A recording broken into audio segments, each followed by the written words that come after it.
Hi friends, അസ്സലാമു അലൈക്കും. ഞാൻ നാസർ മിൻസാഫ്. ഏകദേശം ഒരു വർഷം മുമ്പ് എന്ന് വെച്ചാൽ 2017 നവംബർ ഡിസംബർ മാസങ്ങളിൽ ഞാനൊരു വീഡിയോ ചെയ്തിരുന്നു. അതിൽ പറഞ്ഞ വിഷയത്തിൻ്റെ പേരിൽ ഇതിപ്പോൾ 4ാം തവണയാണ് ഞാനിവിടെ വരുന്നത്. വരേണ്ടി വന്നു എന്നതാണ് സത്യം. കാരണം ഷിമോഗ ക്യാൻസർ ട്രീറ്റ്മെൻറ്റ് മാജിക്കിനെ കുറിച്ച് ഒരുപാട് ആളുകൾ എന്തൊക്കെയോ മെനഞ്ഞെടുത്ത് പറയുന്നത് കേട്ടപ്പോൾ സഹികെട്ട് യൂട്യൂബിൽ അന്ന് ഞാനും ഒരു വീഡിയോ ചെയ്തിരുന്നു. പലരും അറിഞ്ഞിട്ടാണോ ഇനി അറിയാതെയാണോ എന്നൊന്നും അറിഞ്ഞൂടാ. വൈദ്യരുടെ അത്ഭുത സിദ്ധി എന്നൊക്കെയുള്ള രീതിയിൽ ഒരുപാട് പോസ്റ്റ് ചെയ്തിട്ടുണ്ട്. അദ്ദേഹത്തിൻ്റെ ചികിത്സ സോഷ്യൽ മീഡിയയിൽ വളരെ ഹിറ്റായി ഓടിക്കൊണ്ടിരിക്കുന്ന സമയത്താണ് എനിക്കതിനെക്കുറിച്ച് ചിലതൊക്കെ പറയണമെന്ന് തോന്നിയത്. കാരണം ഞാനും അവിടെ ചികിത്സിക്കാൻ പോയൊരു വ്യക്തിയാണ്. ഞാൻ പറഞ്ഞത് തികച്ചും അദ്ദേഹത്തിനെതിരായതുകൊണ്ട് സ്വാഭാവികമായും അദ്ദേഹത്തിൻ്റെ വെൽവിഷേഴ്സ് അന്നു മുതൽ എനിക്കെതിരെ പല രീതിയിലുള്ള കമൻറ്റുകളും എഴുതി പിടിപ്പിച്ചിട്ടുണ്ട്. ഇതുവരെയായിട്ട് 2.5 ലക്ഷത്തിന് പുറത്ത് ആളുകൾ ആ മെസ്സേജ് കണ്ടു കഴിഞ്ഞു. അവരോടുള്ള നന്ദിയും കടപ്പാടും സന്തോഷവും സഹതാപവുമെല്ലാം ഞാനിവിടെ രേഖപ്പെടുത്തുകയാണ്. മുൻപ് പറഞ്ഞ പോലെ ഗൾഫ് ജീവിതത്തിനിടയ്ക്ക് ആമാശയത്തിൽ കിട്ടിയ ഒരു ചെറിയ ട്യൂമർ, അതായിരുന്നു എൻ്റെ രോഗം. രോഗവിവരങ്ങൾ വിശദമായി ഞാൻ മുമ്പ് പറഞ്ഞതുകൊണ്ട് നിങ്ങളെ വീണ്ടും പറഞ്ഞ് ബോറടിപ്പിക്കുന്നില്ല.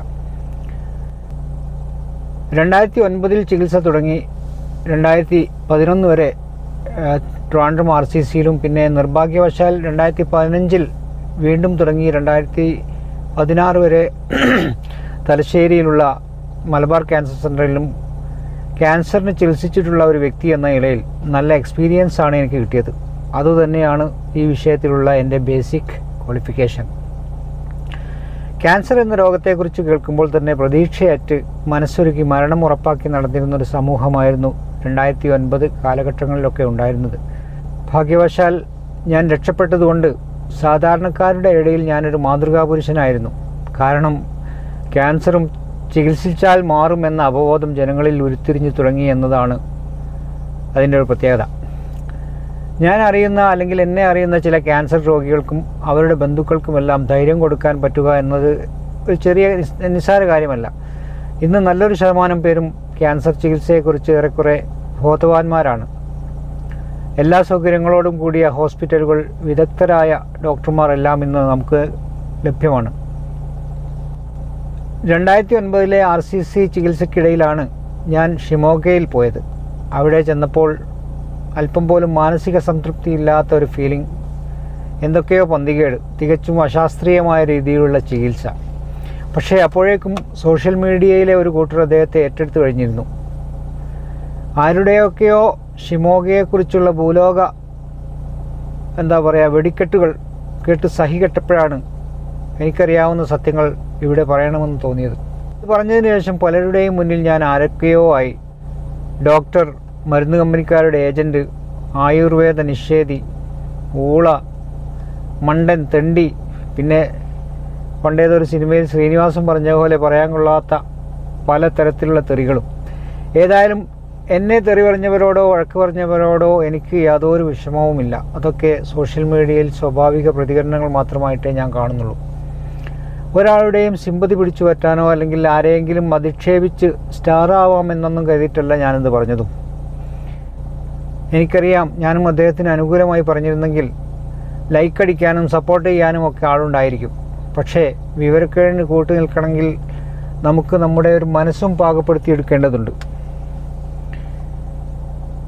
ഏതായാലും അന്നും ഇന്നും ഞാൻ എൻ്റെ സ്റ്റേറ്റ്മെൻറ്റിൽ നിന്ന് മാറ്റം വരുത്തിയിട്ടില്ല.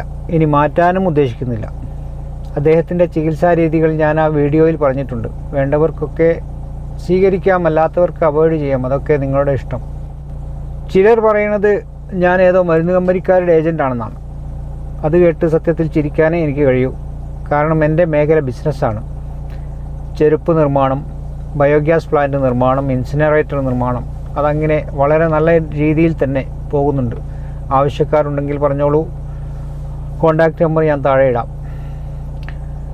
പലരും പല കമൻറ്റുകളാണ് എനിക്കെതിരെ എഴുതി പിടിപ്പിച്ചിരിക്കുന്നത്. വളരെ മാന്യമായി പ്രതികരിച്ചവരും വിമർശിച്ചവരും സപ്പോർട്ട് ചെയ്തവരുമൊക്കെ ഉണ്ട്. അവരോട് എല്ലാവരോടും എൻ്റെ കൃതജ്ഞത ഒന്നുകൂടി ഞാൻ അറിയിക്കുന്നു.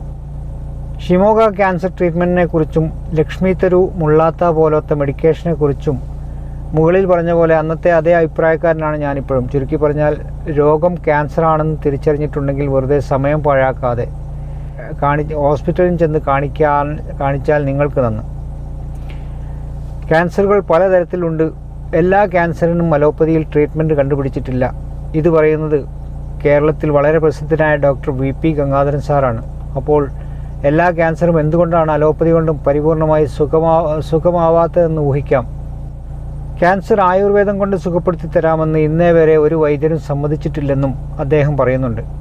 കാരണം പലപ്പോഴായി ആയുർവേദം ഹോമിയോപ്പതി ഡോക്ടേഴ്സുമായി ഒരേ പ്ലാറ്റ്ഫോമിൽ നിരവധി തവണ മീഡിയകൾക്ക് വേണ്ടിയും അല്ലാതെയും സെമിനാർ നടത്തിയ വ്യക്തിയാണ് ഡോക്ടർ VP ഗംഗാധരൻ സാർ.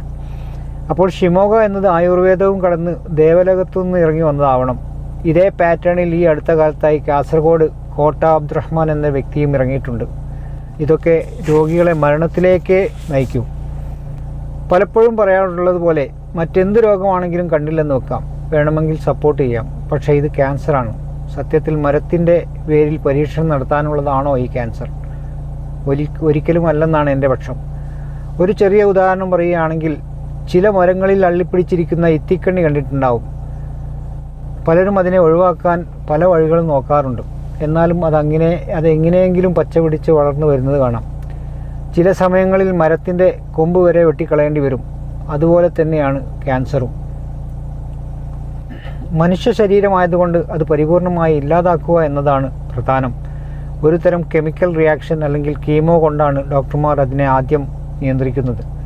അതിനുശേഷമാണ് പലപ്പോഴും ഡോക്ടർമാർ റേഡിയേഷൻ സർജറി പോലുള്ള ചികിത്സ രീതികളിലേക്ക് കടക്കുന്നത് എന്നാണ് ഞാൻ മനസ്സിലാക്കിയത്. ചിലരൊക്കെ അങ്ങേരുടെ സിദ്ധികളെക്കുറിച്ച് പറഞ്ഞ് പെരുപ്പിച്ച് സ്വയം ആശ്വസിക്കുന്നു എന്നല്ലാതെ രോഗം പരിപൂർണമായി മാറിയവരെക്കുറിച്ച് ആർക്കും പറയാനുണ്ടാവില്ല. കുറവുണ്ട് എന്ന് പറയുന്നത് കൊണ്ട് ക്യൂർ ആവുന്നില്ല. കീമോ എടുത്തു കഴിഞ്ഞവർ സ്വാഭാവികമായും വളരെ ക്ഷീണിതരായിരിക്കും. ഭക്ഷണത്തോടുള്ള വിരക്തി സ്വാഭാവികമാണ്. അത്തരക്കാരിൽ ചിലരെ ഭക്ഷണത്തോട് പ്രേരിപ്പിക്കാൻ ലക്ഷ്മി തരൂ മുള്ളാത്ത പോലത്തെ ചില ആയുർവേദ സസ്യങ്ങൾ ഉപകാരപ്രദമായേക്കാം. ഒരുപക്ഷെ അതായിരിക്കാം കുറവുണ്ട് അല്ലെങ്കിൽ നല്ല മാറ്റമുണ്ട് എന്നൊക്കെ പറയാൻ അവരെ പ്രേരിപ്പിക്കുന്നത്. ഏതായാലും അവരുടെ വിശ്വാസത്തെ ഞാൻ ചോദ്യം ചെയ്യുന്നില്ല. ഞാൻ പറയാനുള്ളത് പറഞ്ഞു. ഇനി നിങ്ങളുടെയൊക്കെ ഇഷ്ടം പോലെ നിങ്ങൾക്ക് ചെയ്യാം.